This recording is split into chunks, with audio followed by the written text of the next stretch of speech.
let the cold air keep your pets indoors and stop them from being fit. We have tips to help your four-legged friends stay active during these cold months. Dr. Elianne from Beleveredere Veterinary Center is joining us this morning with more on how to do that. And by getting them to work out, we're working out because we got to walk them and get them moving too. So yeah, sure. It works for everybody. Yeah, absolutely. All right, so what do you do? Because when it's cold or like when there was snow, and we were talking about, good thing we don't live in Buffalo, because all those 7-8 feet of snow, what did they do with their pets during that time? Well, everyone is kind of homebound anyway, I guess exercising at the gym.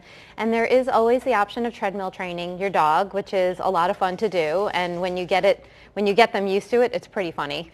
So do you have to get a special treadmill for the dogs, or just your treadmill in the house? You can use your treadmill in the house. And there's a whole bunch of YouTube videos out there on how to safely train your dog to run on the treadmill. So that is always an option. And then there are always activities that you could do with your dog. There's doggy daycare where they can go and spend a day out in daycare and they get exercise all day long. They come home exhausted. And there's also classes, like there are agility classes that dogs can do that are indoors that you could do in the winter. What can you do at home? I mean, can you just sit, and I guess, you know, you find a corner or a wall that you don't mind marking up a little bit, maybe, and rolling balls and that kind of thing? Yep, you could always use a little rubber ball.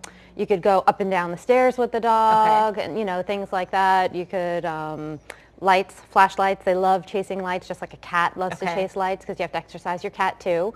And even, you know, we can run up and down the stairs if we wanted to, just to burn a few calories and stay fit. Because the concern is, I mean, we've got a few months of winter, and if they don't really exercise during all that time, they can put on some extra pounds. Yeah, they sure can. And another thing you can do is we have the ability to cut down their calories. So in the wintertime, just shave off the top of their food. Don't feed them as much as when they do get a lot of activity. And Baltimore is great because we do have those intermittent warm days. Right, they can get out. And they can get out, and you can go for a nice walk, you go for a hike, and on those days you can increase their food a little bit because you know they're going to burn those extra calories. Will they notice the difference in how much food you're giving them? Yeah, sometimes they do. Some dogs, like these dogs, forget it. They'll eat a whole bag of dog food. But there are a lot of dogs that will eat more on the days that they burn more calories, and they'll leave it if they don't need it.